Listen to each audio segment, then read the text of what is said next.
Independent City Council for Monday, April 8th, 2019. We have several presentations and staff reports this evening. We will begin with the semi-annual report of the Street Improvements Oversight Committee. Mr. City Manager.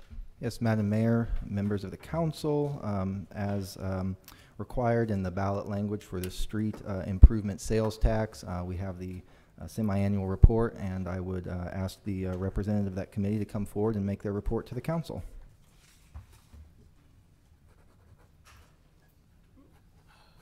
My time to shine, I guess.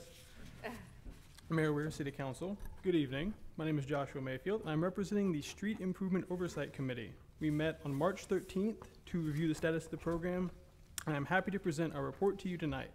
Our members are as follows: Aaron Boatwright, Wes Epperson, me, Joshua Mayfield, Paul Newberry, Gloria Smith, Fran Wagner, and Tim Watkins. Just a little bit. The Street Improvement Oversight Committee is appointed by the City Council as stipulated in the ordinance authorizing the Street Improvement Oversight Committee, the purpose being to monitor the implementation of the street improvement plan, the progress of the projects, and report to the council twice a year. Our last report was given October 8th, 2018. The street sales tax program has been evaluated.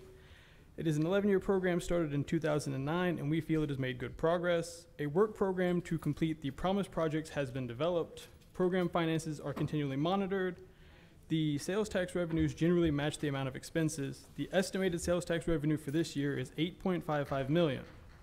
The Oversight Committee has formed the following conclusions. The 2019 spring work program is consistent with the street sales tax program that was promised. The 11-year program has been planned and scheduled for completion. All projects that have been promised are planned to be completed. I would like to thank you for this opportunity to report the information on behalf of the committee and the citizens of the City of Independence. Thank you very much. Are there any comments or questions from the council? Madam Mayor? Yes. I've got a question, and young man, I don't know if it's directed to you or to the city manager. Okay. I know that a culvert collapsed on 42nd Street, and I know that at one point we were talking about it taking a year to fix that street. I'm curious, is this the fund that would be used to pay for the repairs to that culvert? And could you give me a status report on 42nd Street? Councilwoman, the stormwater sales tax, which is the next committee to present, we would recommend using that fund to make that repair, as it was the stormwater culvert that has caused the road failure. The failure of that asset has caused the road to be compromised.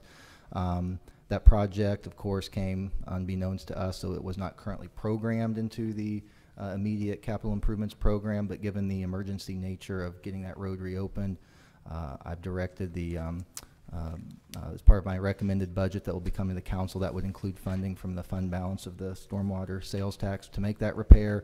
We're working on design right now, and we'll expedite getting that project out to bid as soon as possible. But we've made this a priority to get this funded and get that repair made. So, Mr. City Manager, what is the money used for in this fund if not street repair? It is used for street repair, but we've got to replace the culvert in there, and then that will just, it's going to be a small job site repair there. So think about if water had to make a street cut to repair a broken water main, water goes ahead because they had to repair the asset underneath. The street itself is fine. It's the failed stormwater pipe that's causing, so this would just be job site restoration. Do we have any idea as to when 42nd Street would be open? Off the top of my head, I do not. I know that we are looking to expedite that project, though. Thank you very much. Thank you. Thank you. Thank you very much. Our next presentation is the semi-annual report of the Stormwater Sales Tax Oversight Committee. Mr. City Manager. Yes, Mayor. This will be presented to the council by a committee member, Les Boatwright.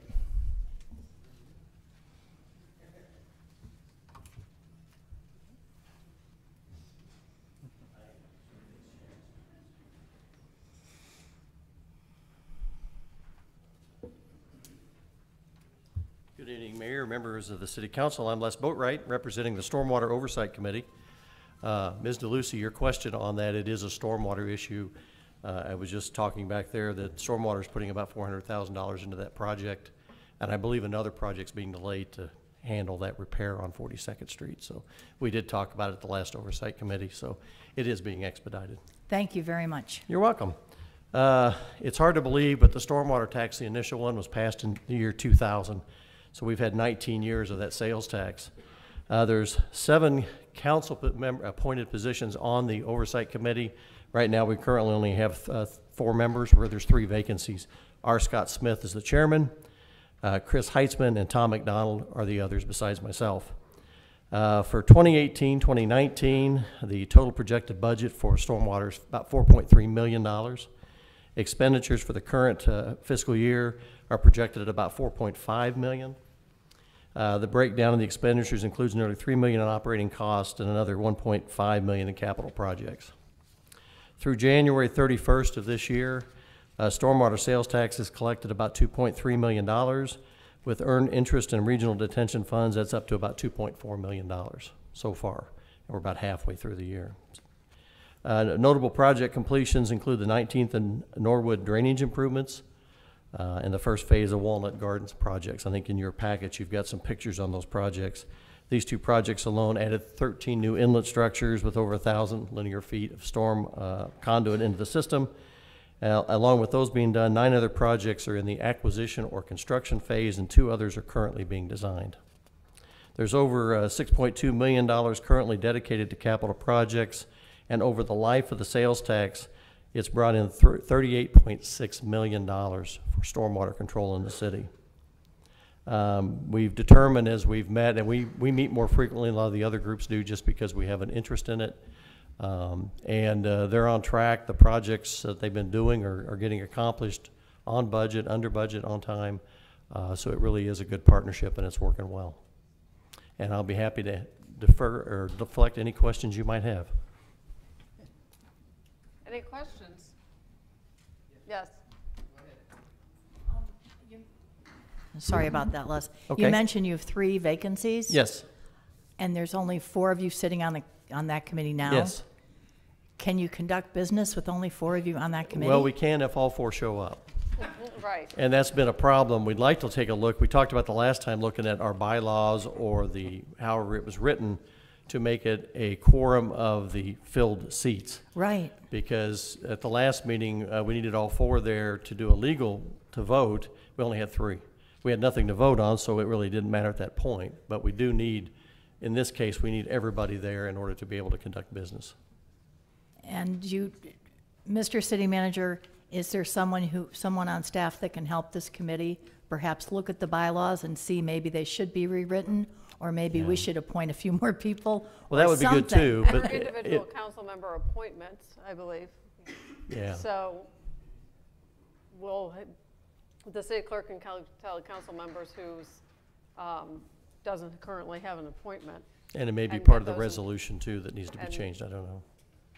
Get those appointed. Okay? So maybe we should just look at it, is my only question. Yeah. Yeah. Sorry. Yes. I still haven't heard a estimated time on Phillips for completion. I will defer that back to someone that might be able to answer your question. She's giving me that scowl right now, but. You can just say no from there. We have engineers already working on it and designing a fix, but the money's in the next fiscal year, so July 1st, hopefully we'll start spending money on it. Thank you. Okay, any other questions? Yes, sir. Thank you, Les. Thank you to the other members of the committee. I know that's a burden since there's only 4 of you, so we really appreciate your time and efforts and expertise, and I know you've served on there a long time. Yeah, 2 of us have been from the original group. I think we're the only 2 left. Is that right? Yep. Fantastic. Yeah. And I Well, don't look a day over 38, I know, but I've been there a long time. I had one question asked of me today, so I'm going to Okay. ask it now since you're up there. Okay? And it has to do with the water retention basin that's just east of Phelps Road between 35th and 39th. Okay. It's a large one. It's a very, very large one, and they tell me this fellow backs up to it, so he lives right in that area. Evidently, there was a lot of trees and other vegetation that was being cleaned out. Some of it's been cleaned out, some of it hasn't. Now some of it's dammed up in one area. He's concerned that it's going to impede the flow. It's not down close to where it actually drains out of that water retention basin.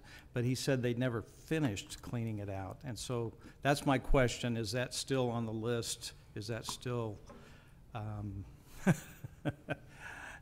we'll I look would say, through the- yeah, with the way the rains have been coming in and they've been Right. going out to clean it, but she may want to get some more And she- information. And they for you, may like the not have been address. able to get down into it to clean the whole thing out to begin with. That may be, and we have contractors clear those, so if you have an exact location, we'll be happy to have staff go take a look at it and make sure the contractor finishes what we paid them to do. Yeah, and But I think no, that we'll- was, If they're trees that we took out of our basin, then we'll get them cleaned up. yeah, I think it was a contractor that the city had. Okay, thank you. If I might, Yeah, I don't- think we talked about this, because I had too, but we never know what comes back after they go there. What The comes back? contractor comes in, cleans out, and then the other debris gets there. And we didn't know if this was the case or not, but we had it backed up to where they were gonna come back to do the rest of the job. They should be back to do the rest of the job, like I said. We typically will inspect after they've done the job. If they inspect, we inspect the basins after that. But if they've moved stuff further, a little bit away from the basin, the crew might not have known to go look there or something like that. We will go take a look. That wasn't the case. I think it was clean, but it got back in again. Thank you. Thanks. Okay, anything else? Any other comments or questions? Okay, All right, thank you. thank you, Les, very much. We'll get those appointments made. Our next report is from the Public Safety Sales Tax Oversight Committee, Mr. City Manager. Yes, Madam Mayor, this presentation will be given by Mr. Tom Garland. And Madam Mayor, while we're waiting for Mr. Garland to take the microphone, I have a question. Is there any way to speed up the repairs on 42nd Street? To wait 3 months to start spending money to repair a street, that is a cut through to Phelps. That's a major road. I can't believe that we're not even going to start spending money on it for 3 months, and then we're going to appropriate the money, and then it's going to be another 8 months before it's fixed. Is there any way to speed it up? I can see which projects we could cancel or which, what our fund balance is looking like to try to do that. But as I've let the council know, our sales taxes are all very challenged by the rise of online sales.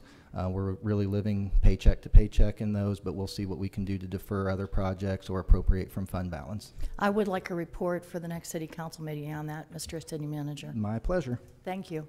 I'm sorry, sir. If I might. Yes? Having talked about this, I want to commend you for expediting it as quick as you have. I know we cut it down from a longer time than this. Not that it can't be cut again or shouldn't be tried, but I know your efforts have not gone unnoticed. Okay, public safety. Mayor, Chairman, or council members, my name's Tom Garland, Chairman for the Public Safety Sales Tax Oversight Committee. We meet quarterly. We review all the capital purchases for the police and fire department for their sales tax. We met in March, did a review of purchases that are planned and purchases that are completed in 2018-2019 fiscal year. The police department has about 1.5 million in expenditures and the 1.5 million in funds, and then they have 1.5 in expenditures as well as far as their planned purchases for the year. Most of their purchases deal with communications, purchasing new radios, outfitting new vehicles, and acquiring new vehicles for the fleet, and also part of the communications software. And the fire department has 1.3 million, and they're spending about 1.1 million for new personal safety equipment, also software for the new communications center, completion of the communications center renovations or final improvements to that facility, and purchases for down payments on new aerial apparatus, which is coming up, and other personal equipment that's needed every year as part of the safety of our firefighters. Our committee has reviewed all those purchases and found that they meet the ordinance, and so we're very pleased with the work that the fire department and the police department are doing. Are there questions? Thank you very much. Are there questions? Okay, thank you. Thank you. Next is semi-annual report of the Independence Parks Commission. Mr. City Manager. Yes, Madam Mayor, members of the council, this presentation will be given by John Eppert.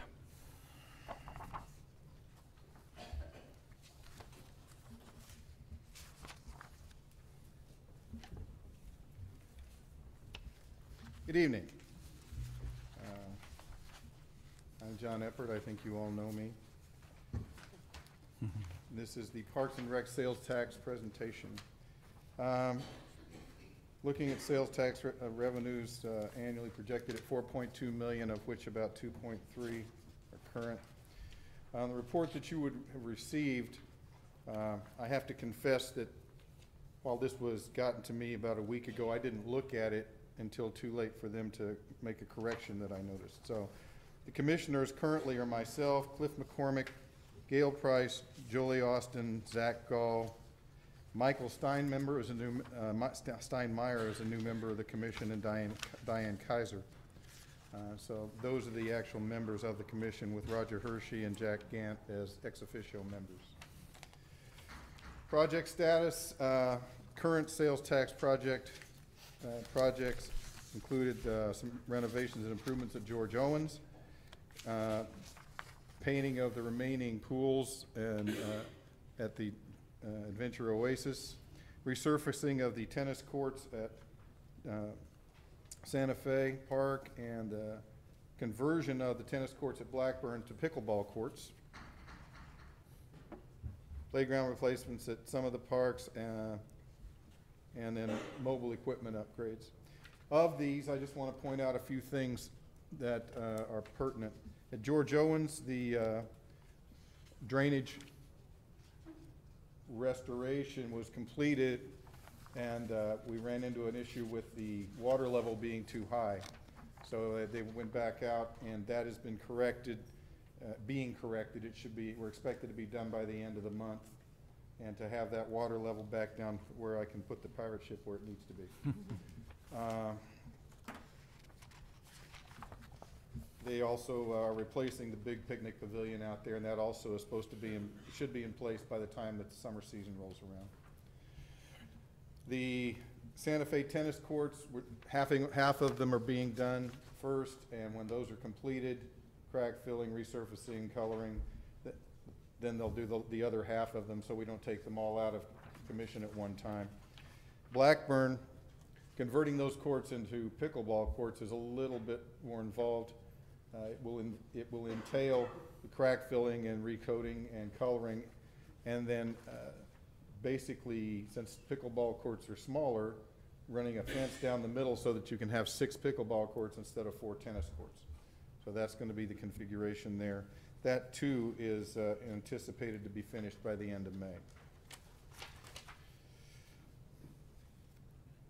The other two things that the sales tax program funds are our equipment purchases, and we've finally been able to replace some of the larger pieces of equipment, some big mowers and a couple of vehicles, which were beginning to be old. And then the park revitalization program, and that's the general fund that is used to fix all the little stuff, the park benches, to replace broken pieces of playground equipment, repairs to trails, parking lots, concrete surfaces, curbs, sidewalks, things like that. So those are the things that are being done. Those are the status of the projects. Everything, as far as we can tell, is on the track that it should be on. And the members of the commission and I are satisfied that the sales tax revenues are being used as they should, and that the department's doing a good job with it. Are there any questions? I might. Yes, go ahead. Having had to relinquish the game to one of your commissioners, Ms. Kaiser, on the pickleball courts, I would offer, or I would ask her advice on she's a really great player. Okay. Well, I'm certain that we will do that at the next meeting, now that I know. So, anything else? Anything else on the Parks Commission? If Okay. not, thank you very much. Thanks, John. Thank you. Next, our semi-annual report on the Independence Tourism Commission. Mr. City Manager. Yes, Madam Mayor, members of the council, this report will be given by Mr. Jim Allen.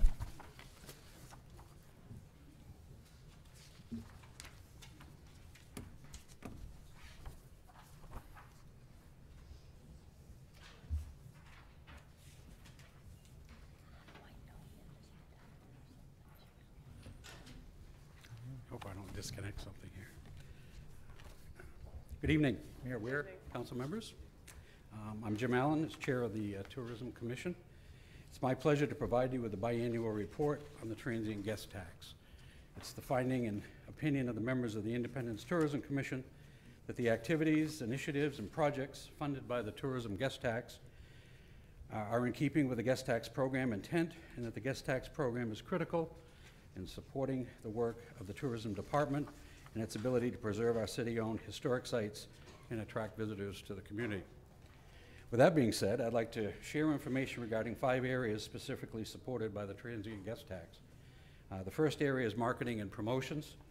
In conjunction with our marketing contractor, the tourism department has invested considerable efforts to position the city in such a way as to increase the overall awareness of what Independence has to offer in a more targeted and effective manner.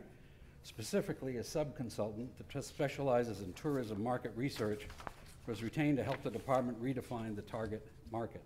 During this process, information gathered and learned played a large role in the decision to partner with the Kansas City Royals to gain exposure to a broad audience of varying demographics. This will not only create awareness on a bigger regional scale, but also help connect Independence to the greater Kansas City community. In addition to the spring launch of the ad campaigns, tourism is currently working on the next generation of the tourism website, which will be ready to launch in the coming months. A key component to any great marketing program today has to include social media. The tourism department's efforts over the past 6 months have already begun to pay dividends, as the amount of social media activity is on the rise. Personally, I'm not a fan of social media and all its silliness, but one thing I can't deny is the medium works. When you want exposure and to get a message out to a targeted audience, social media definitely is the way to go. This is proven in the statistics shared in the report that was provided to you, that all areas of social media are seeing year-to-date double digits or higher increases in not only exposure, but in the consumers investing more time reading Independence's message. The website continues to see an increase not only in sessions, but with new users, that is, those exploring Independence for the first time. The Lodging Alliance, made up of hotels, motels, and bed and breakfasts, reports that occupancy is up year to date and looks to have a strong summer. The Tourism Department reports that Independence has an increase in tourist activity over the last year. Second point is the tourism and sales services. The tourism sales and services team provided welcome bags to over 900 guests that stayed in Independence hotels since January 1st. These groups included long-term stay associations, military, and corporate groups. Tourism also attended 3 major trade shows since January 1st: American Bus Association, Travel South, and Heritage Club's Pier Show. Over 5 different itineraries have already been created, and business has been booked from these trade shows. This is a significant jump from having not been in the bus tour market for over 3 years. Some of these groups are coming from the following states in Canada: Michigan, Iowa, Illinois, and Missouri. The tourism team has also submitted a bid to host the Heritage Club's Peer Group Conference for 2020 and was awarded this conference. Heritage Club's Peer Show will be held in February 2020 and is expected to bring over 150 attendees to the conference, with an average attendance of 5 nights per person. Sales and service staff have also responded to a bid request from Joyce Myers Ministries to hold their sermons here in Independence. Independence was awarded the event, which will be held in August of 2020, and more than 5,000 guests are expected to attend. The third area is the facilities and historic site operations. Normal operations continued in the Visitor Experience Center and city-owned historic sites with the help of our 140 active and dedicated volunteers. The Friends group of our historic sites are continuing to make significant progress with revisions of organizational agreements to ensure efficiencies and compliance with current and future practices at each location. To better serve our town and local visitors, the Satellite Welcome Center has been established in the lobby of the Chamber of Commerce building. This prominent Truman Road address will provide more convenient access and increased visibility. This location will house the current Explore Board, visitor guides, tourism site information, along with dedicated staff and tourism volunteers. The current Visitor Experience Center in the Truman Courthouse will continue normal operations and will serve as a tourism volunteer training center. The fourth area I'd like to discuss is the National Frontier Trails Museum. Great things continue to happen over at the Frontier Trails Museum. Over the past spring and summer, the museum continued to welcome hundreds of visitors from throughout the world. The museum has partnered with other trails and education organizations to increase the museum's visibility and stature, including hosting workshops, conferences, and tours for museum professionals. There have been several improvements made to the facility, including the installation of a new exhibit on mountain men and early missionaries, reconfiguration of the theater and gift shop to enhance the customer experience, including the installation of a memorial bench on the grounds, and finally, the long-awaited installation and completion of the elevator. In addition, increased content and visibility is available on social media, thanks to our new multimedia coordinator. The museum's contribution to the community was recognized this past August by receiving the R. Crosby Kemper Award for Achievement in Historic Preservation. There's a list also in your packet of historic programs that were held during the last year. The fifth area is site maintenance. The tourism-funded maintenance crew continues to make small repairs to the facilities and care for the historic site grounds. The budget currently covers maintenance and basic repair needs only. However, as previously reported to the council, the newly completed conditions assessments note millions of dollars of deferred maintenance and significant capital fund shortages. With the outstanding efforts of the maintenance and preservation staff, sites can remain open, but larger repairs and capital improvements will continue to be deferred without a more structured, dedicated funding source. A few of the more notable repairs and assessment projects completed this past fall and winter include vandalism repairs, installation of security cameras, and alarm upgrades for the Bingham Wagner estate, HVAC repairs at the Vale Mansion, and the conditions assessments for the National Frontier Trails Museum, Oregon California Trails Association Building, Mill Office, and the Log Courthouse. So in closing, it is the opinion of the Tourism Commission that the activities, initiatives, and projects supported by the transient guest tax are in keeping with the program's intent. Speaking on behalf of the Independence Tourism Commission, I'd like to extend my gratitude and appreciation to all of you, the mayor and the council, for your continued interest, support, providing the best possible historic sites, attractions, and programs for the cities of Independence and our visitors to our fine city. Thank you very much. Thanks, Jim. Are there any questions? Comments or questions from the council? Again, I have a question. I don't know if it's for you, Mr. Allen, or for the city manager's I have office. my experts right over here. Okay. Go ahead. The farmer's market doesn't have a sign telling us when the upcoming events are going to be happening, and I always see it after the event on Facebook. So I'm curious, are you all looking at putting a kiosk, a sign, something on the grounds that would advertise upcoming events? Not electronic, not bells and whistles, Yeah. but just a sign At the location of at the farmer's market. Eric, is that something? Maybe the answer is yes, maybe the answer is no. Have a yield. Thank you, Mr. Allen. Thank you. Good evening, Mayor, members of the council. Councilmember DeLucy, yes, we are looking at at a way to advertise the up-and-coming events there as part of our wayfinding sign packaging. We need to make sure we know what the look and the feel of that is going to be before we make the investment in that sign, but it's definitely something we know we need. And coming up this summer, we hope to be able to pop something up there. We do some temporary signage, sandwich boards and things of that nature, but admittedly, it's on the sidewalk and it's hard to see if you're going by. Like what period of time are we looking at? I've been hearing about these Wayfarer signs now for almost a year. Yeah, We just completed our branding. I'm sorry. We just completed our branding. We Yeah. weren't going to invest in wayfinding signs until we completed our city branding. So now that that's complete, then we can move forward with wayfinding signage. Exactly. Now that we have the branding in place. I'm thinking of a changeable sign, right? To advertise the different programs. Yes. And that's what we're talking about too, correct? Yes, ma'am. Okay. Do you have a timeline? I'm hoping by the end of the summer, August Okay. or so. Let's look at that one. Thank you. Okay, anything else? Yes. Before we heard what the shape some of our attractions are, and I want to say kudos to this committee for getting as successful as they are to bring in that sort of situation to keep what we have in line. But if you can get a sign that doesn't change, don't get that sign. Agreed. Very good. Okay, anything else? Okay, thank you very much. Our next presentation is the results of the power supply request for proposal evaluation and staff recommendation. Mr. City Manager. Madam Mayor, members of the council, I'll ask our Power and Light General Manager, Brenda Hampton, to come and introduce this topic. Brenda will be introducing the consultant from Burns & McDonnell to provide a more in-depth presentation. Thank you.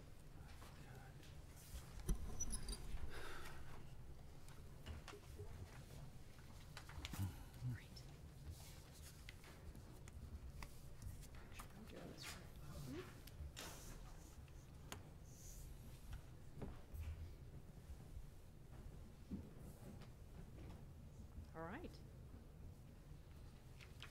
Mayor Weir, council members, I'm here to discuss the results of the evaluation of the power supply RFP. And before I get started, I wanted to introduce and recognize some folks that have helped us out on this process. First of all, Kyle Combs, who's over here from Burns & Mac, and he has specifically been working with the team on this power supply RFP evaluation. Also here today from Burns & McDonnell is Ted Kelly, Adam Young, and Sarah Ruckman, and they have been doing an overall review of our financial situation. So with that, we'll move on. All right, so the agenda for tonight, we're going to do a review of the master plan recommendations.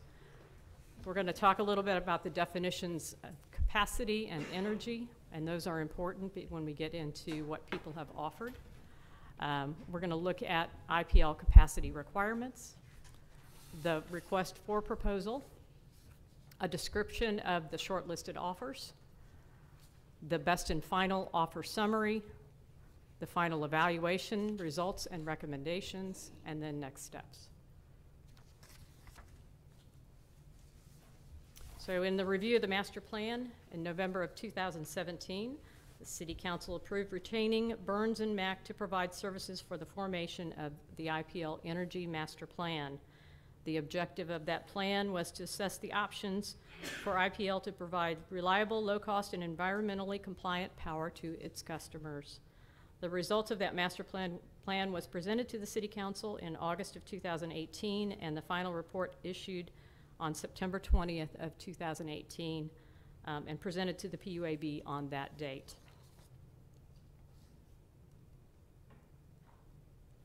Following recommendations were presented for consideration at that time.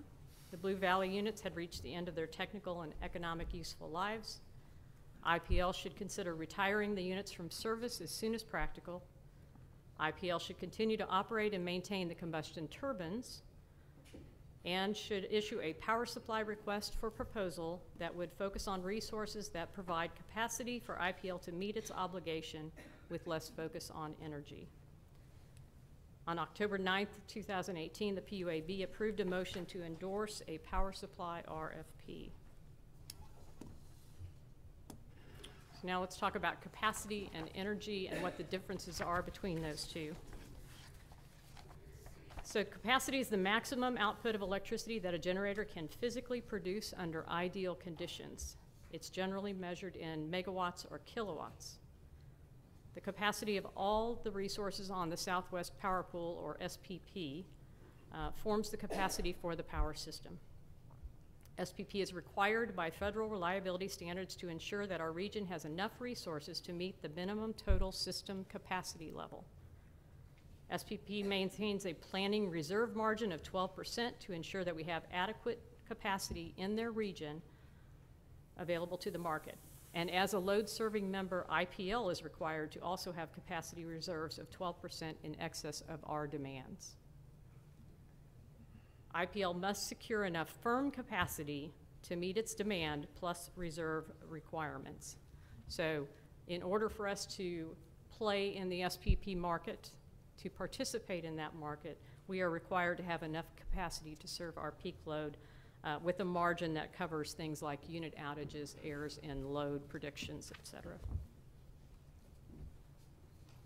So that's capacity. Energy is something different. Energy is the actual amount of electricity that's produced over a specific period of time, and it's usually measured in kilowatt hours. The SPP market participants provide energy resources that SPP uses to serve the member load. As a load-serving member, IPL has a legal obligation to provide firm electric service to our customers. The way we do this is through the purchase of wholesale electricity or production of wholesale electricity or energy. And this is bought and sold in two ways, through contracts between an individual buyer and seller, or in markets that are managed by SPP. Through these processes, SPP provides all of the energy required to serve IPL's load. So as long as IPL meets those SPP capacity requirements, we are allowed to buy the required energy from the market to serve our load. So in other words, we have a requirement on capacity right now. That's the specific requirement we need to make sure that we meet. As far as energy, which some of these offers will include energy, that is not a requirement at this point, and we have options for getting that. So we can do that through contracts, or we can do that by purchases on the market. Madam Mayor, Yes. if I may. Yes. If I can interrupt, Sure. the capacity reserve of 12%, is that a negotiable number? Sorry. That is not. That is not, that's. No, that is, for all SPP members, that is the amount of reserves you have to have. Gotcha. There is no option to negotiate. Thank you. Just to add to that, but it is negotiable in future years. We can petition SPP to try to lower our required reserves, depending on what our maximum usage is for the year. If This it's, is a planning reserve margin that they have for their whole region. So we're required to follow that, just like they're required to follow that. If we would want to do something about that, we'd have to actually go to SPP and argue and try to get the other market participants to agree with us that that 12% is either excessive or not enough. right. Yes, Councilman? Thank you, Madam Mayor. And that's 12% above peak. Is that Yes. correct? Yes. Okay, so we've talked about capacity, we've talked about energy. One more question. Go ahead. I'm sorry, I'm slow. Sure. So capacity. We have an obligation with the Southwest Power Pool for some number of capacity. Yes. And that number is the number we must reach. Yes. But if we shut down Blue Valley, Yes. then our ability to produce energy is reduced True. so that we're no longer producing enough energy to meet our energy needs or our capacity needs. So we already have enough to meet our energy needs with all the other contracts that we have in place currently. Okay. So the issue is capacity, and we'll talk through that. I'm going to actually go through a little math exercise here next, just to talk through what we're required to have for capacity and what happens if we shut Blue Valley down. And you mentioned earlier that we could meet our energy needs through short-term contracts or long-term contracts. Correct. And that's totally different than capacity. Correct. Okay. Okay. So now we're going to talk about our 2020 capacity requirements. So this is the math exercise I was talking about, where we're going to talk through what we need and what that looks like. So as we said, SPP requires IPL to hold 12% of their peak demand in reserve capacity. So if you look at IPL's total capacity requirement, you start with what is the forecasted peak demand for 2020. And right now that is 300 megawatts. So the reserve capacity is 300 megawatts times 12%, or 36 megawatts. So our total capacity requirement for 2020 is 300 megawatts plus the 36 megawatts in reserve. So 336 is the total. IPL total capacity needs, assuming a shutdown of Blue Valley 1, 2, and 3. So our current capacity with Blue Valley is 389 megawatts. The current capacity of the Blue Valley units is 98 megawatts. So without Blue Valley, it's 389 minus 98 is 291 megawatts. So our capacity needs takes that number up above, our total capacity requirement of 336 megawatts, and subtracts out the 291 that we have without Blue Valley. So we have a need in 2020 of 45 megawatts. Okay. Does that number change the next year? It does, and it's based on a load forecast. Okay. So you'll see capacity needs through 2039. We're assuming a 0.35% increase in load each year.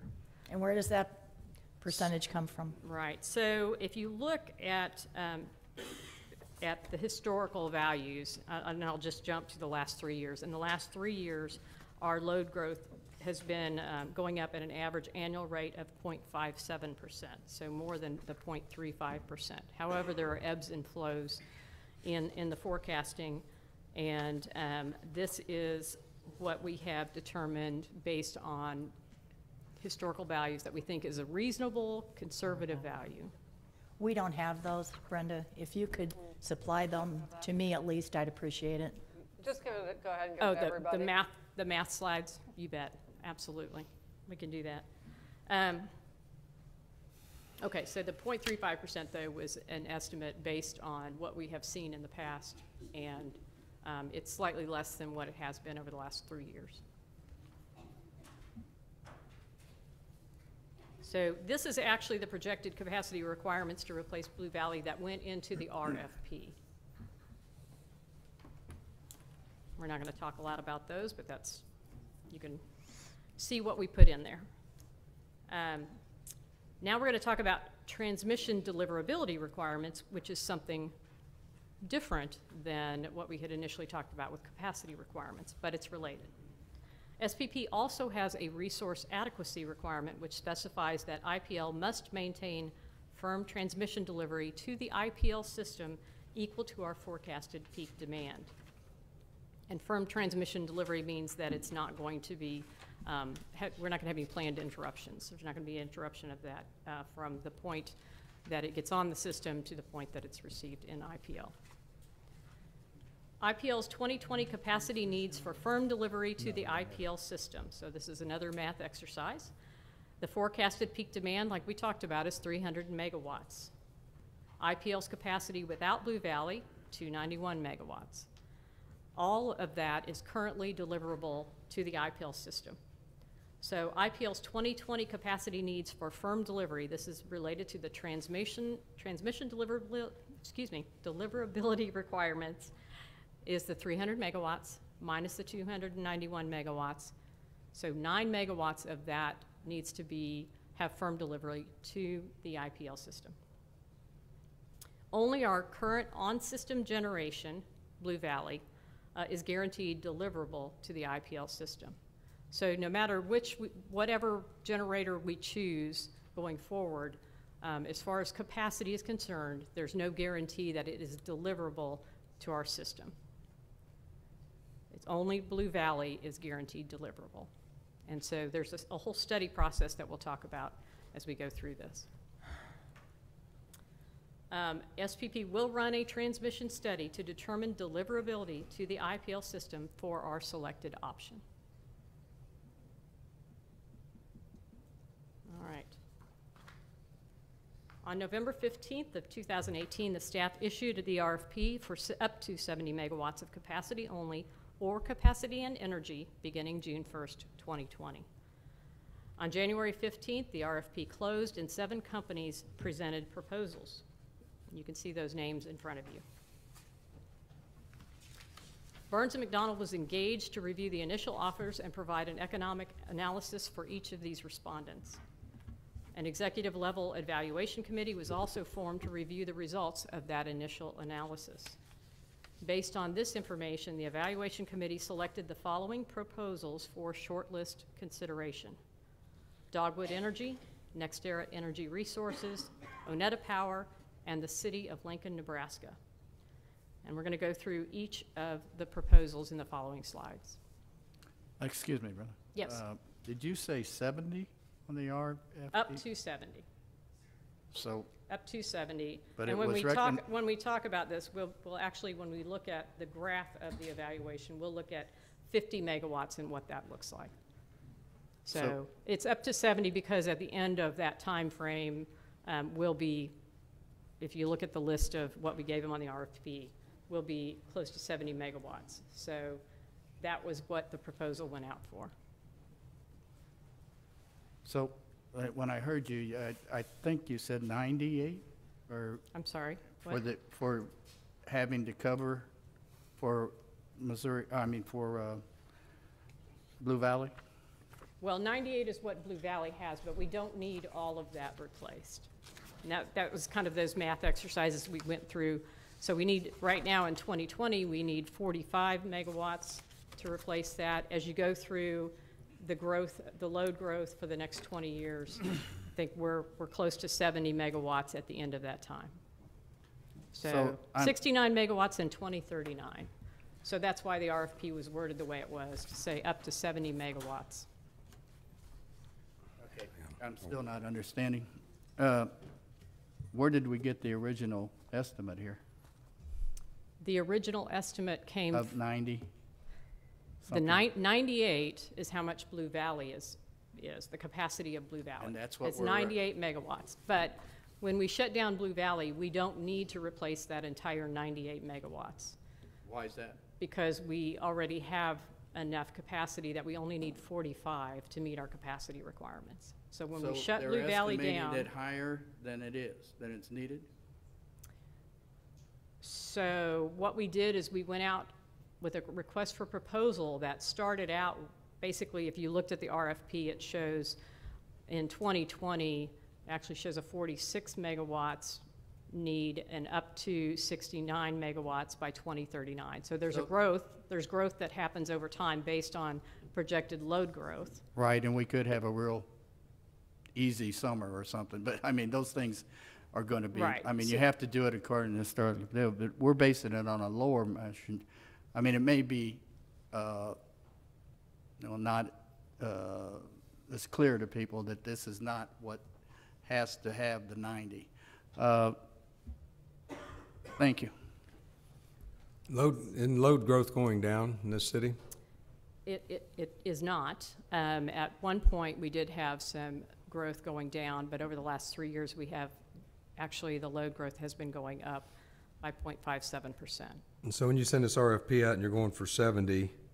Well, we said up to 70. Oh, up to 70, And you'll okay. see as we look at the evaluation that we did and you'll see it on the chart, we did a kind of apples to apples comparison of 50 megawatts when we looked at each of the options, even though there is some variation in what the bids have provided. But we wanted to make sure that we were trying to be as apples to apples as possible. I'm going to go through that. Just, when you was talking about the deliverance, the power deliverance, I was kind of interested. You give us no idea, we're going to ship this out of Oklahoma. I think that's the one you recommended, or staff did. Yes. So what's the cost of building the line to get it up here? And we pay, KCP&L pays us, $5 million a year for it to come through here to serve their customers. I'm just wondering what kind of estimate you have for that, or? That's a good question. So what happens when we do the transmission study is that everybody who wants to have power delivered or capacity delivered through the lines will put that information, they'll submit it to SPP. So what SPP does is they take everybody's submittals and they look at it as the whole grid, and they evaluate what that would be as a result on the grid's transmission lines. So in other words, are there upgrades that need to happen to the lines in certain areas based on these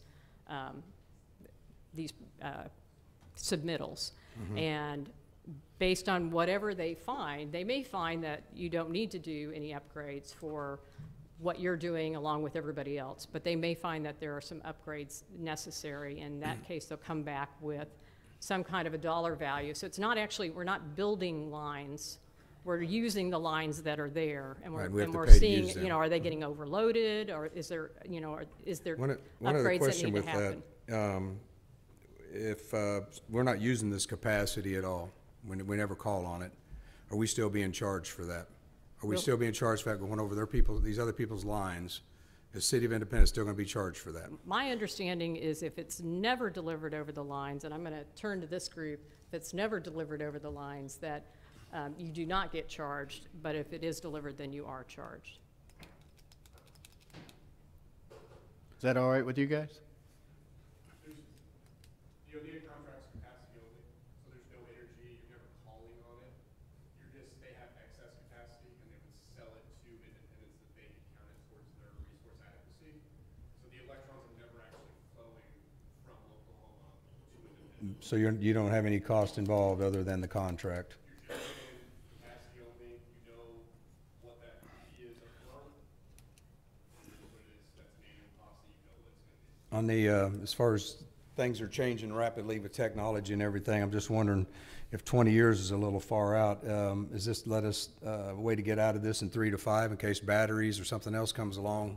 It might be a little more interesting than buying power for 20 years that we can't touch, feel, or anything. I mean, it's nothing. It certainly is something to consider, because we know that the market changes, and there's been a lot of changes in the markets over the last, 10, 20 years. And so it is a consideration that we'll need to discuss. And I mean, it's one of those things, no matter what you do, I think you Sure. have risk associated with it. And so then you look at it and say, what's your low cost, low risk, optimal option, and that's what you're trying to get to. Right, so with this 20-year, did you look into that to see if there's a way to get out of it in 3 to 5, or if we do it in 3 to 5 and they're gonna charge us another 20 million to get out of it, or what do we got going there? So we are talking with them about options. One of the nice things is that they do offer, and you'll see this in here, they do offer some flexibility as far as how much capacity we'll take. But I'm thinking, at the point that we sign the contract, we are tying ourselves into a contract that would be, I think, difficult to get out of. But we are looking at, we're looking at all these different provisions right now. So it's not, nothing has been finalized. So we could actually find somebody other than these people made it a 3 to 5 contract if they didn't want to do it. Well, if in the end of this you decide that the 3 to 5 year contract is what you want, then that's a different discussion that we could have. That's certainly one of the options would be to do it for a different time frame. Right, I understand, that you got a little risk out there. Power could go up, but so far we've been in a lull so long. Power's very cheap out there. I don't know that 3 to 5 years. I understand, after the 5 years you might have a little inflation or a bump up. Sure. So it's a risk no matter what. I'm just asking if there's a way to get out of it, and I'm good with the 20, if that's. Yeah, and we'll talk a little bit more about kind of the risks that we looked at, and why capacity seemed like the right direction to go. But we can certainly have more discussion on that.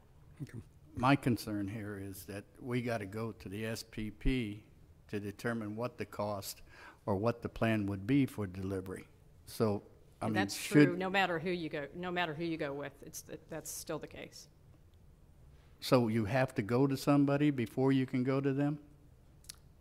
You can't get the answers? You have to go to SPP to do the study, no matter which group we would select. Whether we select Dogwood, NextEra, Onetta, City of Lincoln, we would still have to submit that to SPP for their study.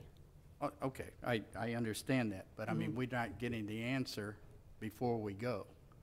We're not estimating, we're not saying. So we do have provisions that we are putting into the contract that basically talk about that, and you'll see that in this presentation also. We do put provisions in there if costs associated with whatever direction we go are what I'm not saying is the cost of delivery.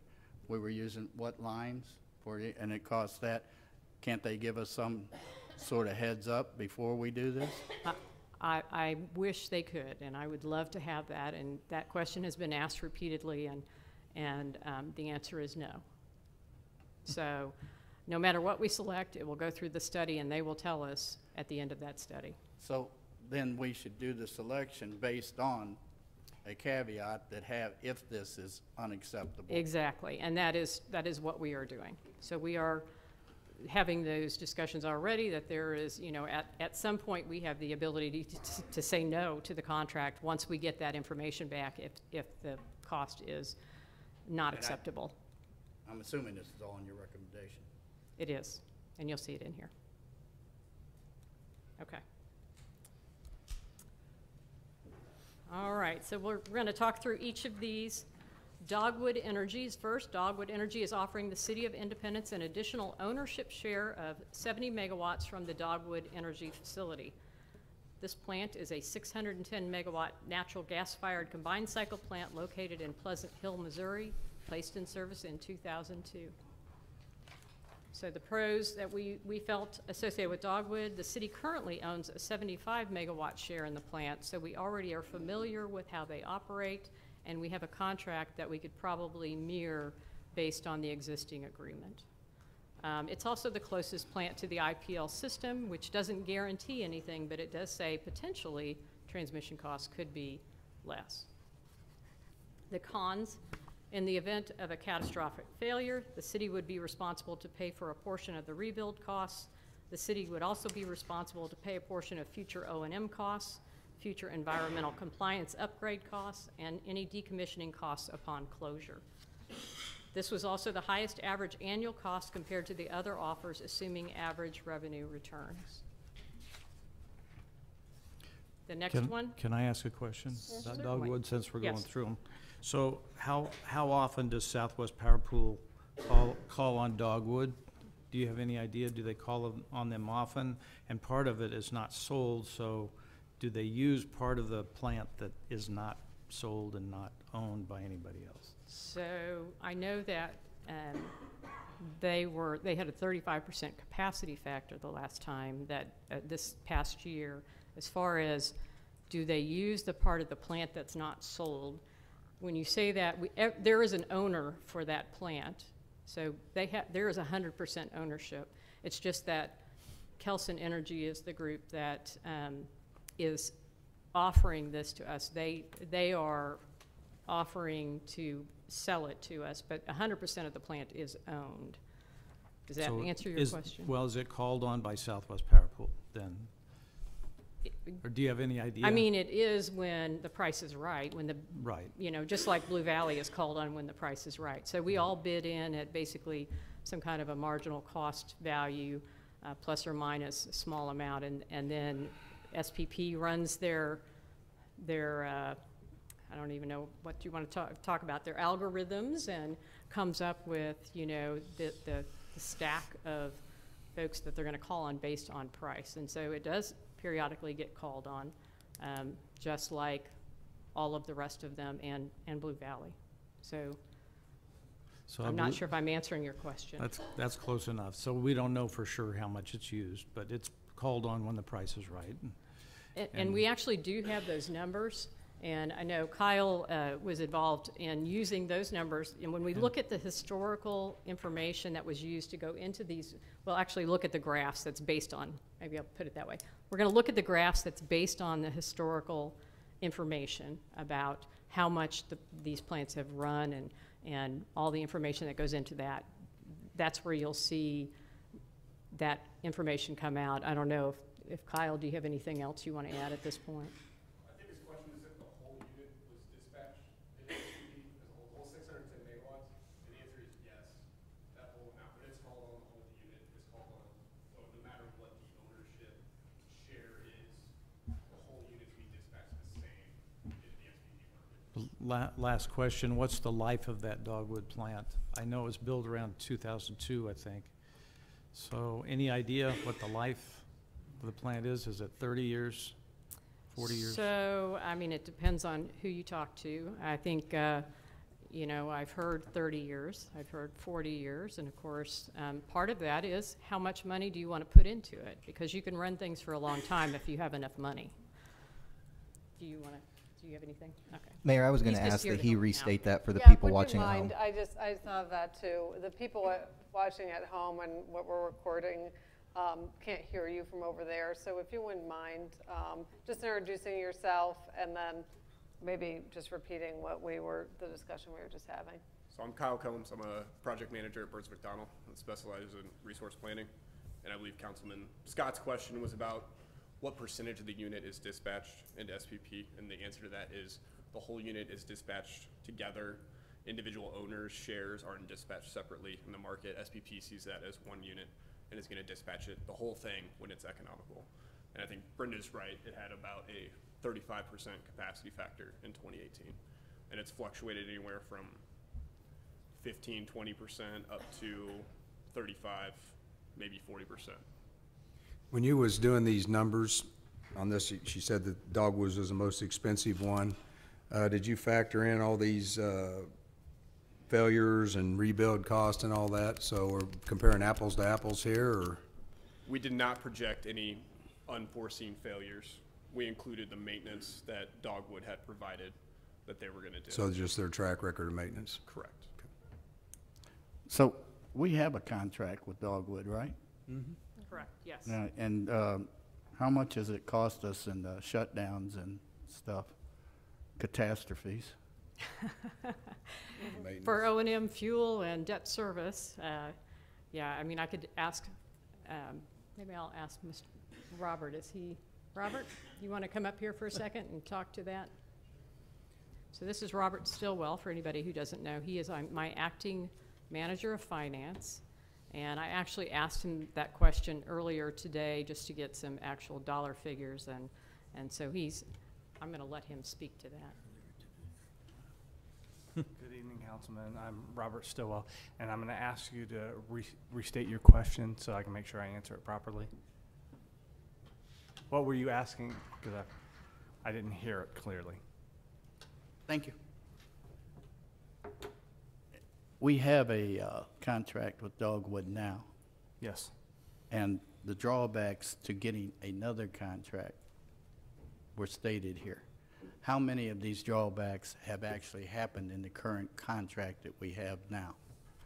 As unexpected maintenance, as it routinely goes on. They've had some unexpected maintenance associated with one of the steam turbine that happened about 2 years ago that they had to open up sooner than was normally planned. So they have had some of those things, and the new revised schedules that they provided should include some of that stuff, but they haven't had any major failures as of yet, but it's always a potential possibility. How do they collect that from us? We would be paying through we consider it a purchase power agreement, but basically we pay on a monthly basis both the O&M cost so as they're incurred. So if they have a major failure occurred, they would increase their capital expenditures and everything, and then we would have a higher payment. If we wanted that, you'd be able to provide that. This is a pretty important decision for the city. Yes. So I'd like to see some numbers of what we've actually paid during this time frame, just so we can see how much it costs. If it's a documented thing, it shouldn't be an issue. Okay, yeah, we can provide that information to show you. For example, we have the annuals, but we could also provide monthly information on how it varies. I understand you just got the questions today, so we'll give you a little time there. Thank you. It's a different question, but yeah.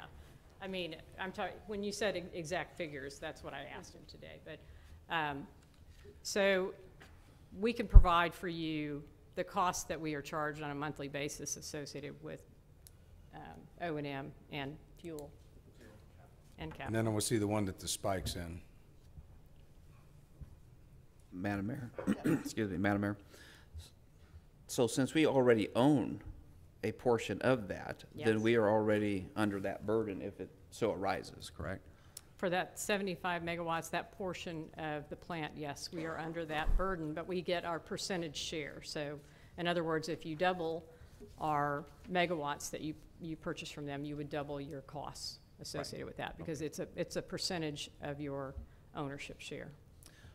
If something major was to take place, do we have any negotiating ability if Dogwood gives us a number and we say, whoa, that's way too high? Is there anything there, or are we just lumped into part ownership of that?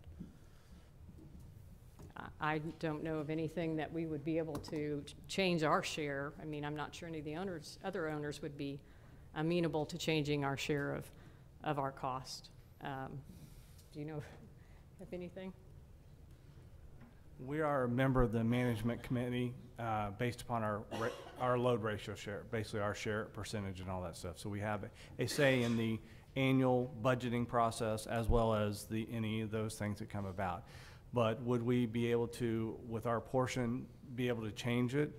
We would be able to negotiate and work with the other owners to see if there's other things. But we are currently doing that now. Thank you. If you've said this, I apologize. What is our percentage share of Dogwood now? 75. 70. No, I know. Well, we have 75 megawatts, but it's, But what does that, Robert said it's 12.1 Who's the largest shareholder in Dogwood? Kelson Energy. And how much do they have? Do you know? They have, do we Ballpark? know? Over 50%? Okay, so they're less than. In the 40s, you think? In the 40s.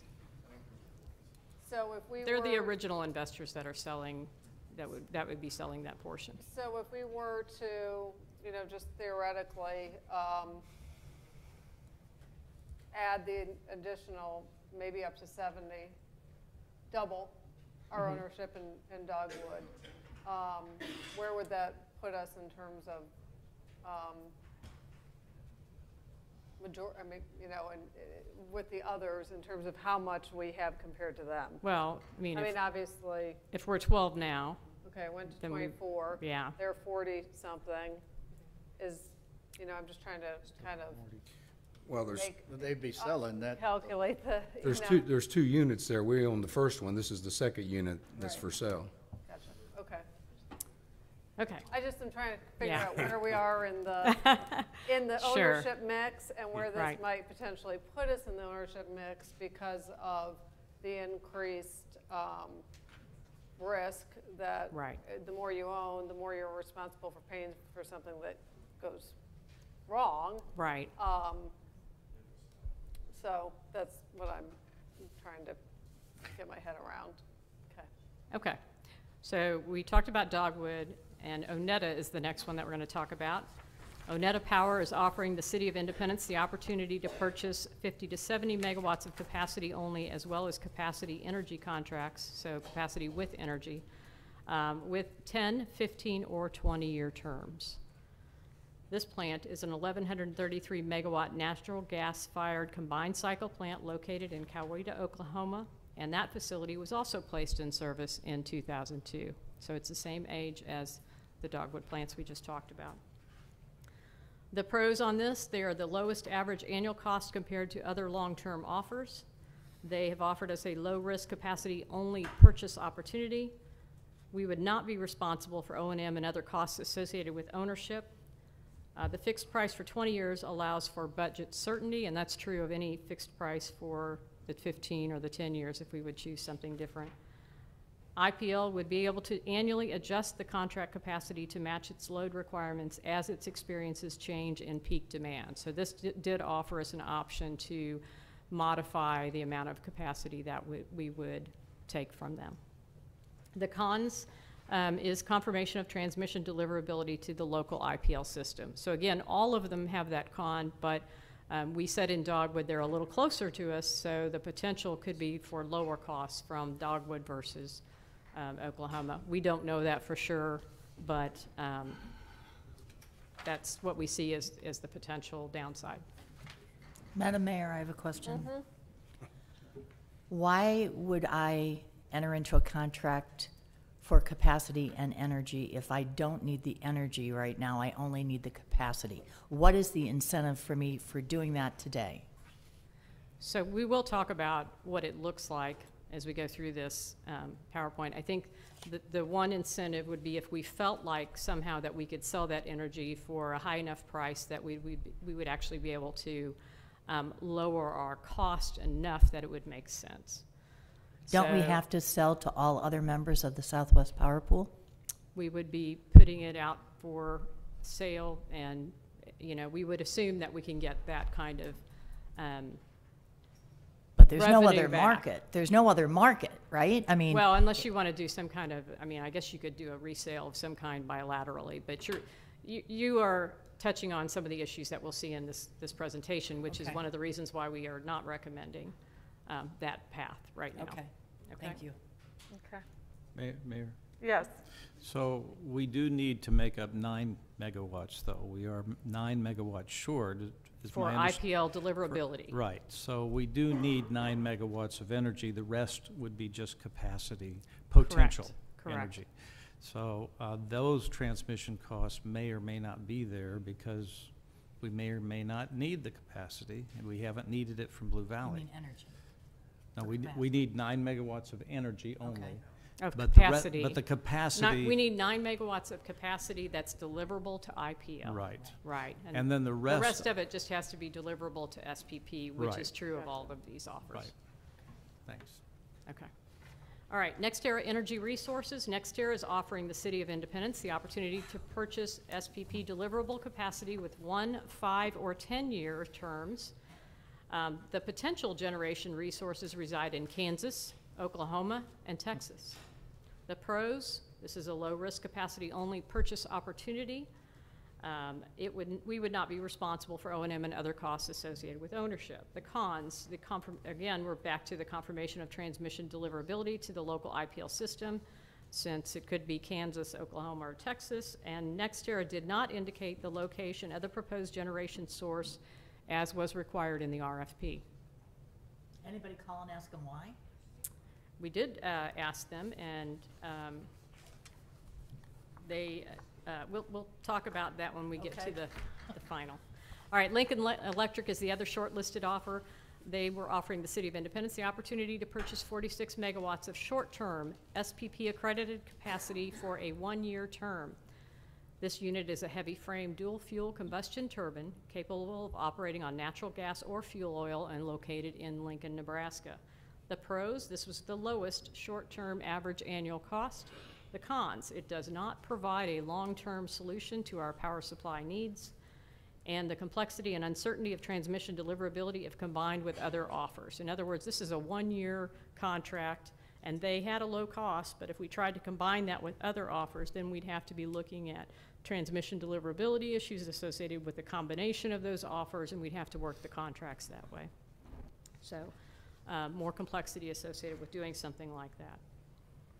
Best and final offer request. On March 1st, 2019, the shortlist candidates provided their best and final offer pricing. Dogwood Energy provided an additional 5% discount to the purchase price. Oneta offered a slight percentage discount on their capacity and energy offer, but held firm on their capacity-only offer. NextEra indicated that their pricing was indicative and not final. Based on not having firm pricing from them, the evaluation committee recommended that this offer be pulled from further consideration. So not only did they not want to tell us where it was coming from, but they also didn't want to tell us how much it was going to cost, and we decided that we didn't need to go down that path. And their offer was not good enough to make it worth our while to spend more time on that. Lincoln Electric held firm on their short-term offering. The committee eliminated the Lincoln Electric proposal since it did not address the long-term power supply requirements. So that was the 1-year contract. So now we've eliminated NextEra and we've eliminated Lincoln Electric. Okay, now we're going to briefly, just very simply go through an illustration of the capacity plus energy annual cost, because some people get a little confused about the difference between the revenues associated with energy and profits. So I apologize for this being very simplistic, and I'm going to go through it very quickly. But this example says, what if your annualized cost for capacity and energy is $5 million? So that's an annualized cost. And you purchase it for $5 million, and then you sell your energy for $1.5 million. So there's your $1.5 million, your revenue from sales of the energy, and that red block there is the annual cost that remains. And so the energy, the sales of energy, brings down your original cost by the amount you can get for that sales of energy. But there's still a cost associated with it, and you would have to sell enough energy at the right price to bring that all the way down to the zero and down below that mark in order to have any kind of profits associated with that. So what you're going to see when we looked at historical numbers, you're going to see these graphs. And what you'll see on the capacity plus energy offers is none of these are offering a profit based on historical information, but what it does is bring the actual cost down on an annualized basis if we look at historically how they have performed and what kind of revenues they get from the sales of energy. Okay, any questions about that piece?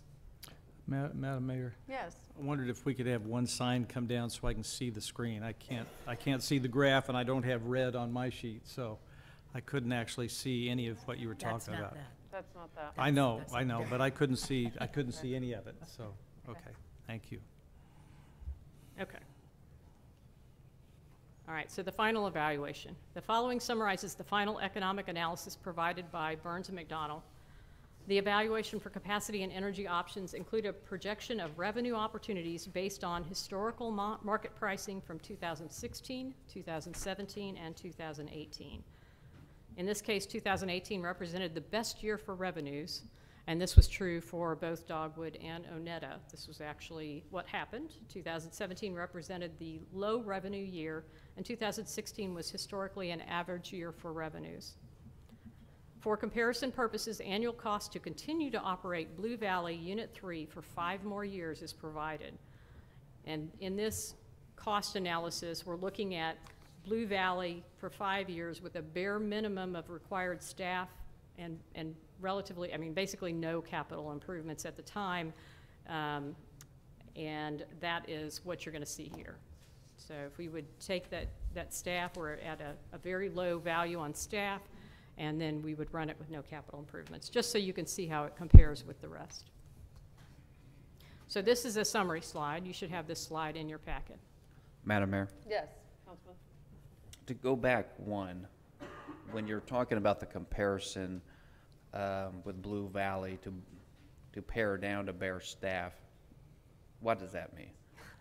Well, that means we're right now at 39 people, and we have said if we can just, you know, have bare bones, take a little extra risk associated with it, that maybe we could reduce it another, you know, 4 people over the life of the 5 years, that we could try to take that staff down to, you know, again, you're incurring a little bit extra risk when you reduce your staff because you have less folks able to respond, but that was the idea, is that we would have it at bare bones staff, and we would operate with basically no capital improvements as part of this. So if something really happened, I mean, at the point that something bad happened that would need a capital improvement, that would probably be the point that you would say, yeah, we're not spending that money. It's done. So those positions would be power generating positions? Or energy within that, power? They would be within that category? division. Yep. Okay. Thank you. Mm-hmm. All right. So this slide is in your packet, and it's got a lot of information on it. And just to kind of help us walk through what's in that slide, I broke this down into 3 slides. So you see what's in your packet. It has all this information in it. But I wanted to look at, first of all, let's look at the high revenue case. So this is a case that reflects the historical information from 2018. And you see the line that shows the average annual cost in a high market revenue year of Blue Valley. And that's the blue bar that you see on the screen. The next one over in green is Dogwood ownership. And this is the high market revenue, again, for Dogwood. This is where the cost would land. And then as you look to the right of that, all the orange bars, those are all the different options that we had from Onetta. So you'll see 3 capacity and energy offers and 3 capacity only offers. And that's for different time frames, for 20 years, 15 years, and 10 years. And again, this is assuming for the life of the product that you would have high revenues based on what the highest that we've seen for these 2 units in 2018. If you look at a comparison of low revenues, which is reflective of what we saw in 2017, again, you see Blue Valley to the left, Dogwood in green, and then the orange bars are the Onetta bars. And you'll see in this case, Blue Valley is slightly less than Dogwood. Again, we're at bare minimum, no capital improvements. And you're going to see when you look at Onetta that the capacity only is by far the lowest cost option. And you have 3 options for capacity only. As we talked about earlier, you have a 20-year, a 15-year, and a 10-year. Brenda, is it possible for at least me to get a reproduction of all these slides with the color? Because our copies, I can't read them. Sure. I don't know what color is what color. And I appreciate your spending time going over this, but I guarantee you, I'm going to be studying this, and I know I'm going to have questions. So Yeah. I really need the color. We can give you the ones in color. Thank I you. apologize for not having colored for you. Thank you. Well, I've actually never seen those pink pages, so this is new to me. Yeah, online. Okay, all right, so this is the medium revenues. This is reflective of what happened in 2016. Again, you could look at Blue Valley to the left. Dogwood is the next one over from the left, and then Onetta with all their variations are in orange.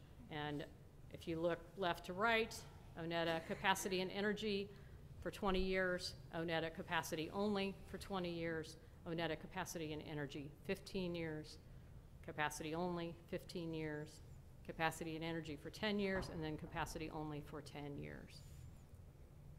And this is what we consider the medium revenue year. So without, getting too far ahead of ourselves, knowing that you guys already know what our recommendation is, if you look at this graph reflecting medium revenues that we assume over basically the life of whatever contract we choose, we have recommended the capacity only at 20 years based on the evaluations. There doesn't appear, Brenda, unless I'm not reading this correctly, to be a lot of difference between 20 years and 10 years. This is an annual cost, and you're correct. There's not a bunch of difference between those two. Okay. Yep. So again, this is a summary slide that just puts it all back together again. All right, evaluation of risks. I promise we're getting close to the end.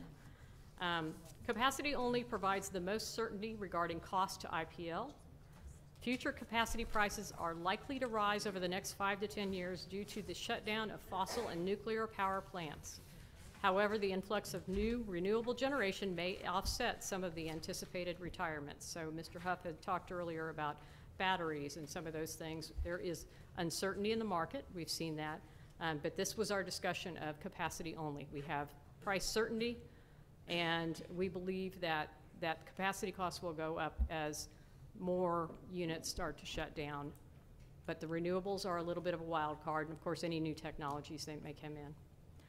The capacity and energy options provide an opportunity to reduce the cost through sales of energy. Volatility in energy prices over the length of the contracts introduces significant uncertainty and cost to IPL on an annual basis.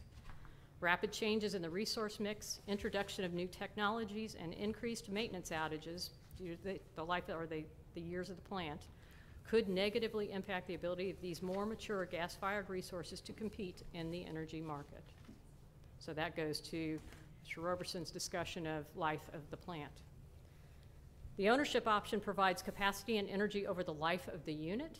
In addition to the risks noted above, O&M expenses, environmental compliance, upgrades, and decommissioning need to be considered. So these are the types of things that we were discussing when we were discussing which direction do we go. Based on the conversations that we've had, the discussions, the risks, the uncertainties, the executive committee recommended that we go with the Onetta 20-year capacity-only proposal, as it represents the lowest overall cost for replacement capacity with minimal risk of market fluctuations. Can I ask a question? Yes. So if we go with capacity only, and I like the fact that we're not responsible for any of the O&M, the operating and maintenance costs, because that's a wild card. But if we go with that, that still leaves us 9 megawatts short for operating. Well, no, so the 9 megawatts, I mean, that will be part of the transmission study also, is to see if it's Okay. deliverable to IPL. So that'll all be part of the transmission study that we'll look at here. And we do have some options that we could look at if we went through the study and we found that there was a shortfall there. We have some options to purchase it on the market or some other, we would have to evaluate where we wanted to go from there at that point.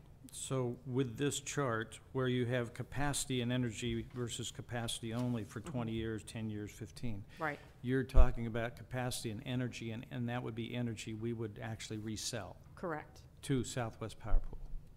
Into the market. Into the market. Into the pool. Right. Okay. And that capacity and energy annual cost is not the cost up front. That's the cost if you if you factor in the revenues that we can say we believe we would get based on historical numbers. Okay. Okay?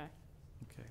I thought that was energy we were going to potentially use, but you're saying it's energy we would sell. Okay. Correct. Thanks. To bring down our costs. Okay. Okay. Next steps. Can I have a Yes. question? Yes. I can't read this, okay? Okay. So how much is it gonna cost for 20 year? How much is it going to cost for 20 years? Right, It's, I can't read it. capacity only, it's about, Yeah, 1,400, 1.4 32 million. $32 million. How much is it for 10 years? Do we have that? Yeah. But you might have some additional cost in delivery still that you're leaving Yeah. out here. No matter 10 or 20, there's still plus, okay. There's I still just can't read it. there's a little empty spot there that's not filled in. It's very, it's,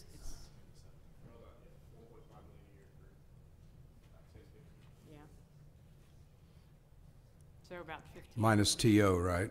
16, 17 million, 17 million? The transmission operating the transmission lines. That'd be added onto this amount. Right.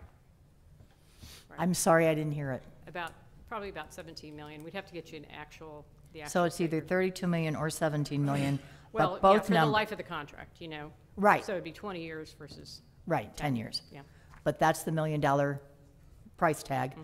And on top of both those prices, we've got to have a study with Southwest Power Pool to see if it's going to cost even more for distribution. Yes.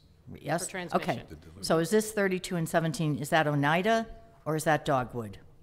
That's Oneta. Oneida. Yeah. What about Dogwood? What does Dogwood cost us? So we're at what, 2.75 times life of the plant? Times 50, 62 million? So it was approximately 62 million. $62 million in that 20 or 10? How many years? Well, that would be the total cost. I don't understand your answer, I'm sorry. For the life of the Well, plant, based on 20. however long that is. So it could be 5 years if the plant blows up, it'd be $62 million, is that what you're saying? I'm saying yes. Whoa, okay. Plus distribution I'm costs. saying no matter how long you have it, that's how much the cost is. Gotcha. Yeah. Thank you. Okay. Madam Mayor, Yes. to continue along the transmission possibility, that X factor there, if there is deemed to be an upgrade from whoever we choose to us, does the Southwest Power Pool help out, or is that a cost that is solely on us? But if we're enhancing the entire line, which everybody can use, is there a defray cost to everybody else? Yeah, so their study will evaluate all the different permutations of what people want, and then they'll give us the cost for us as far as our portion that it would Okay. take to do any upgrades to the lines that we would need to support. So, our- I mean, so it's a share. Okay. Yeah, but we're not talking about like building new lines, we're talking about, I mean, generally, I guess, yeah. Okay. Right. Okay, so I'm going to. So I have a Yep. question. Yep. On Dogwood, okay, let's pretend it's 30 years and we're 17 years into a 30-year plant. The ownership we have and potentially adding more ownership for $62 million, whatever, the number is, what happens when that plant retires? Do we just have to go out and, on our own and find something else, or is The answer there is some? yes. Okay. So our 62, our ownership ends when that plant Yeah. retires. There's no guarantee that that ownership group would go in together and continue that mix Right. of You would be going energy through and an capacity. exercise similar to this where we would be looking at replacing whatever capacity that we needed based on what we lost at that facility when it shut down. Okay, so, I mean, one way to look at Dogwood would be the life of the unit is 15 to 20 years. I mean, you know, realistically, if we wanted to look at it that way. I mean, it could be, right. Blue Valley's. that's a guess, but, you know, based on. Yeah. I mean, it is a little bit of a guess, Yeah. and it could, you know, run longer, it could run less, could throw a blade tomorrow, just kind of depends. Okay. Depends on how much money you want to put into it and the decision of the owners, so. I just had one more comment, if I could, and I'll be quiet, so I can go watch a basketball game here shortly. To me, capacity is like buying a blue sky. We get nothing for our money. If we need it, there's no thing that says that we're going to get it, even if we need it. My understanding that Dogwood's already got 10-year contracts out there, so you do get some of that money back. Like I say, we'll probably never use it, probably never get it, probably never have a call for it. So I don't understand why that when you got these costs that you're putting out here that we're not including that. I never did see that. At least we're getting something for our money, our investment. Where the other, we're not getting a doggone thing for $32 million, but a sky. So I'm not sure I'm understanding what is it that you think that we're getting that we're not including in the evaluation? I'm saying with capacity, it's like a blue sky. You don't get anything for it. If you need it, there's no guarantee they're going to deliver it. There's nothing there says they're going to deliver it. So at least with Dogwood, we would own some of it. It has a 10-year contract, from my understanding, on the rest of it. So why wouldn't you buy that and take that money for the 10 years and make some money off the thing? Because you're never going to call in capacity anyway.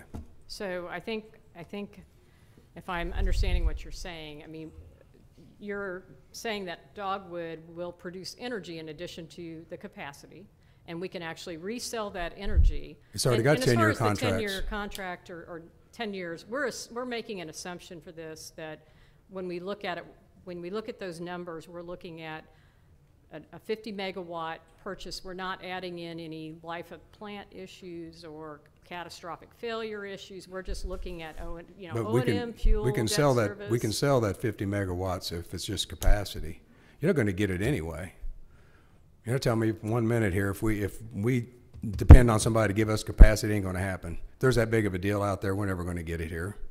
So we're buying sky. We're buying it for the capacity, which capacity is basically what you buy in order to be in that SPP market. That's correct. Right. So we're buying something we hope we never use. We're buying something that allows us to be part of the SPP market. And we already have a historical contract that's working with Dogwood. We do. And we based it on those numbers of what we've made. And We did. All the numbers there are reflective of historical information that we have. So, you know, you have the information there. Again, we're not taking any end of life. We're not talking about any, you know, potential future environmental permits. That we're looking at historical numbers and what we've been charged and what the revenues have been and how it's been, you know, operating over. These are numbers without the option of transmission, which was the con on every contract, right? Every one of these we are going to have to put in. And you'll see it on the next slide. When we talk about next steps, we'll talk about that transmission step, which is required no matter who you select, unless you want to stay with Blue Valley, in which case that's not required. But if you go with any of the other ones, then you will have to still go through the study, and they will come back and tell us what the results of that are. So just a comment about ownership versus buying capacity. So with ownership, we also own the liability of that share of the plant. That means when it closes down, we have a share of cleaning up or replacing the turbines, which are big money, we know. But we also buy a share of the liability. And if there was a catastrophic event, if somebody got injured, if there were lawsuits, we're also on the hook for the liability, our share of the liability of that plant. With buying capacity, we have no liability, correct? Correct. So there is no liability for the city, for the citizens of Independence, for IPL. But with buying part of Dogwood, we do then buy into the maintenance and overhead and even replacing turbines at some point. Now we're 18 years, 19 years into the age of the plant. Well, 17, 18 years. So it might have another 10 to 15 year life, But at the end of 15 years, it may be toward the end of its life, kind of like Blue Valley is. And then we're going to have to start hunting for capacity again. And we may run out of capacity if we only buy a certain amount of dogwood as well. So it seems like there's a lot of downside and a lot of uncertainty. And so it's like a roll of the dice to be able to buy another good share of dogwood, and then we're on the hook also for that liability. So I think it's not a good bet, in my opinion, and I think the best option for us is to look for capacity or capacity and energy together with one of these other options. So. Okay, so next steps. The following process is used for next steps as we go through this. March 21st, which is already passed, we had the PUAB meeting. They saw this same presentation, and they voted in 5-1 to recommend the same recommendation that we have given. This is a study session listed on April 8th. April 15th is City Council first reading. On April 18th, we plan to have a public hearing at the PUAB meeting. On May 6th, the City Council's second reading and a recommendation for contract award. May 31st is our deadline for requesting transmission service for SPP. So in other words, we need to have a decision, and we need to be able to put something into SPP for their study by the end of May. On November 15th, that SPP study is complete, and they've posted the results with cost estimates. If the transmission upgrade costs are within reason, again, we're talking about, we have this in as contractual language, that we would have some caveats that would allow us to get out of this contract if it wasn't within reason that made it a good deal for us. Then if it was within reason, IPL would accept the service. On November 30th, we would notify SPP that IPL is retiring Blue Valley plant on June 1st of 2020. They need a 6-month notification. And the next one is actually a little bit of a typo. June 1st, 2020, then Blue Valley would be retired, and we would be operating with the capacity and energy or ownership that we have decided to go with. So on that note, also, I've asked Ted just to speak briefly on, based on his team's analysis of the financials. Thank you. Ted Kelly, Senior Project Manager at Burns McDonnell. We have been looking at the financial impact the different options would have on the bottom line for IPL. And it's clear from the different options that are available, the capacity only, the Onetta option is the most favorable long-term for IPL at this point in time. We'll be doing additional analysis to come back to you with additional information in future meetings. Adam Young and Sarah Ruckman will be doing that. Adam will be managing that as I am retiring. Effective last Friday, but I still get pulled into things. So, and I'll be available to help answer questions and address things if needed for some period into the future. Okay. Thank you very much. All right. So that is the end of the presentation. And I know we need to get some colored slides to you folks. Okay. Thank you very much. Yeah, we do need your entire presentation, because there are some things in your presentation that are not in our presentation, so that would be very helpful. The public hearing at the PUAB will be on April the 18th. We will also have a full public hearing at the council. So we will make sure that that is on the agenda as well. I mean, this is a lot to take in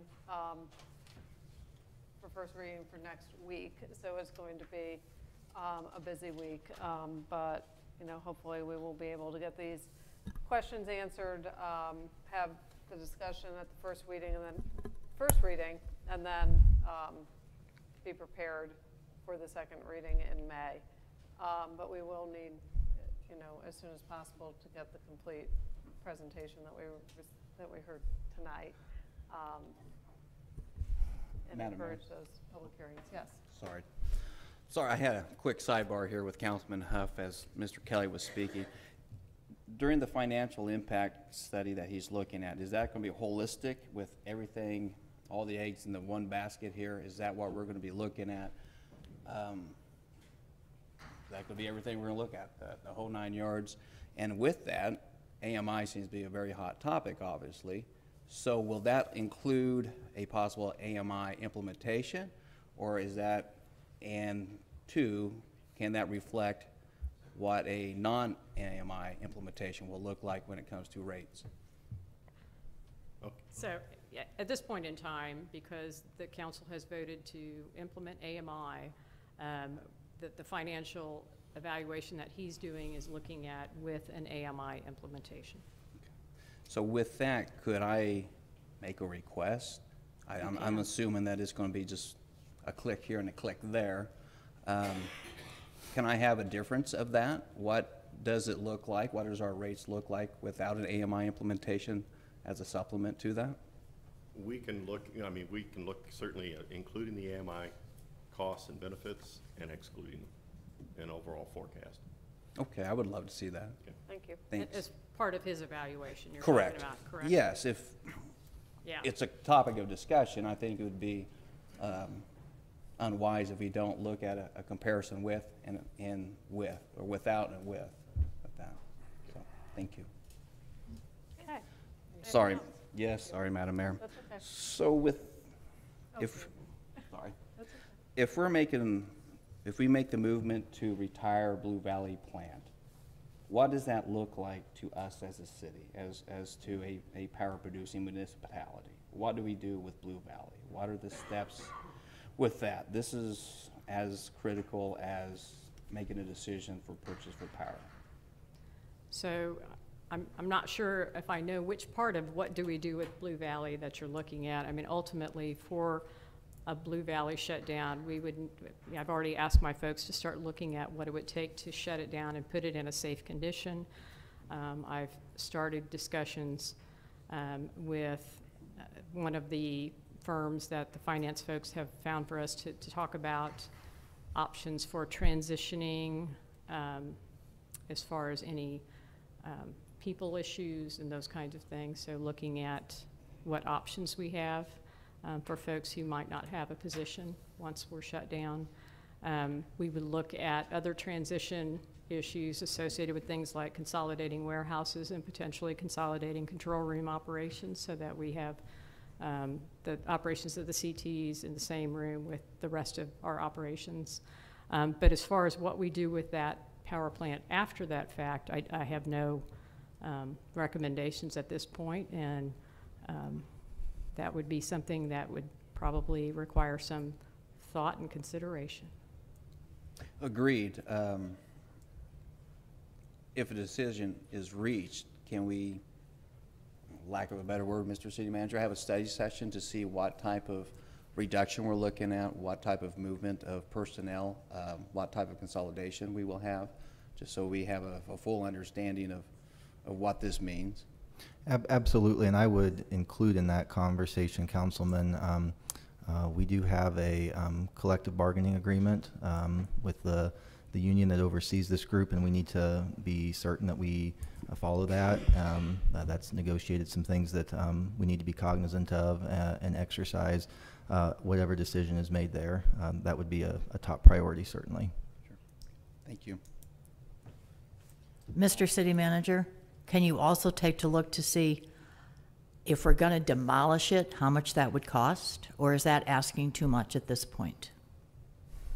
I think we could certainly provide a responsible estimate to the council of what that would look like. And I'd be curious to know if we are under any obligation to demolish it. Absolutely. Thank you. Any other questions? Okay, thank you very much. We will move on to city boards and commissions. Madam City Clerk. I'll be real quick. So in front of you, you have your boards and commissions report. First off, we have the Independence Harry S. Truman Award Commission. There's been a recommendation to reappoint Molly Clemens and Mark Schur to the commission, so I'm looking for direction to add a resolution to I would so move. It's been moved Second. and seconded. Is there any objection from the council? Hearing none, please add to the next regular meeting. Next, we have the Jackson County Board of Equalization. The recommendation's been received to reappoint Karen Mell to the board. Looking for direction. And I would move that also. Second. It's been moved and seconded. Is there any objection? Hearing none, please add to the next regular meeting. And lastly, we have the University of Missouri Extension Council. A recommendation's been received to reappoint Gloria Austin to the council. Asking for direction. I move to appoint Gloria Austin to the council. Second. It's been moved and seconded. Is there any objection from the council? Hearing none, please add to the next regular meeting. That concludes our boards and commissions report. I believe Councilman Van Camp has a motion he'd like to make under other topics. Thank you, Council. Madam Mayor. Mhm. I'm making this motion in follow-up of the April 5th letter submitted by Councilman Huff, Councilman DeLucci, and myself. I believe it unfair to the vendor, the city staff, and most importantly, to the people, to proceed down a path under false pretenses. Let us wait until the results of the referendum initiative are known, and then make a determination on signing the contract. Motion to direct the city manager to delay the signing of the contract with Core and Main, LP, for advanced metering infrastructure, as provided by non-ordinance action item number 2, March 18th, 2019, until such time as an initiative petition ordinance affecting a change to non-ordinance action item number 2 has completed the initiative petition process in accordance with Article 7 of the Chapter of City of Independence. Second. It's been moved and seconded. Is there any discussion? Madam City Lawyer, is there any requirement that motions be passed around so that notice is given to the citizens of this town before we make motions up on this dais? Are you asking, excuse me, are you asking whether agenda items have to be placed on the agenda prior to notification being given to the public? I'm asking if it's appropriate for this council to make a motion, second it, and move on something when there has been no notice given to the citizens, be it the action of April 1 or the action tonight. Is there no requirement that we follow any kind of rules that give notice to the citizens? We do have to post an agenda 24 hours prior to the meeting, but agendas are tentative and they can be changed. Without notice to the public, we can make motions? Correct. Okay, then here's my second question. April 1, we had a non-ordinance action item. I have read the city charter more times than I can count. I do not anywhere see that phrase, non-ordinance action item. What authority do we have to vote on any non-ordinance action item? Madam Councilmember, in 2012, you all changed your rules of procedure to allow for that non-ordinance action item. Really? And the rules of procedure supersede a charter? The charter speaks to ordinances and when they're required. Generally, it does not speak to resolutions and it doesn't speak to other types of actions that can be taken by this council. This council can act in other ways other than ordinances. We can legally do other things that are not in the charter, is what you're telling me. Correct. Wow. So a charter change is necessary to change that? No. Can you clarify what you're asking? How do we make sure that everybody, us and future councils, follow due process and a notice with opportunity to be heard to the citizens of this town? How do we make that happen? The city council regulates itself, and if that's a rule that you want to put in your rules of procedure, then you can do that. So I would have to change the rules of procedure to allow notice and an opportunity to be heard. Notice and an opportunity to be heard is part of your process. It's just that sometimes agendas can be changed in the public meeting, and there's no requirement that you have to go through a re-notification process unless it's a public hearing or some other requirement by state law or by city charter. So we make the rules. I got you. Madam Mayor, Yes. If I may, thank you. Mhm. I'll vote in favor for this. As I was saying with our energy plan that will be coming out, or our rate plan, I should say, a possible implementation, because we do have some action that is moving forward in the public.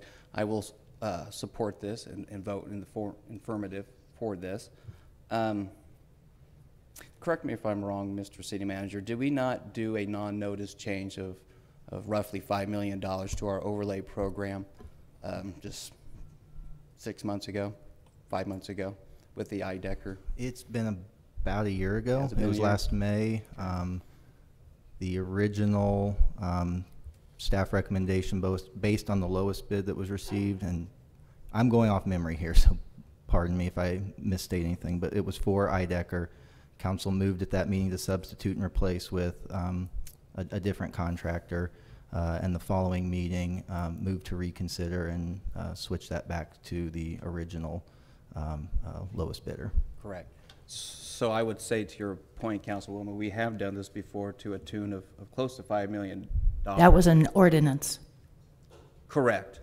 Also, it was non-noticed, and also it was done here. So we do have the spirit of the procedure that was done, perhaps not specifically to an ordinance as it was to a non-ordinance. So there is track record, and there was track record for you to vote on a non-published $5 million contract. That I remember well. The agenda item was IDECR, $5 million. A council member made a motion to substitute the recipient of that $5 million contract. It was seconded. I voted no, as I often vote no, and I'm often outvoted, and we passed it to that second person. The very next week, no, the next council meeting, the council member who had originally substituted the contract recipient made a motion to amend it, to switch it back to IDECR, because he was afraid we violated procedure and we were going to get sued. And that's why it was changed, of an ordinance item. I do recall the discussion. I believe that also the discussion was it was the second lowest bidder that we were choosing, and it was a contractor also that had done work for 5 years, and their work was outstanding. We did move to the current contractor now, and I think there should be some discussion and possible reevaluation of that. So the lowest is not always the best by any stretch of the imagination, and the fact that you voted no is not a shock. No, it's not.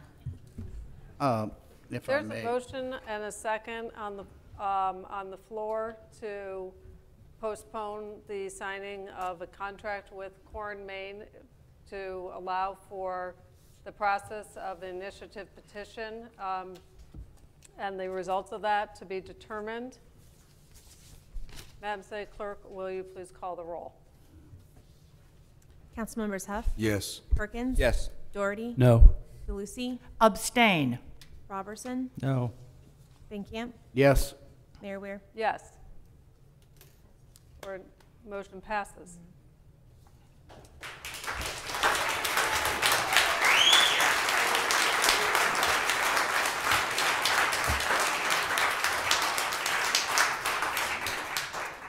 Are there any other topics for discussion this evening? Mr. City Manager.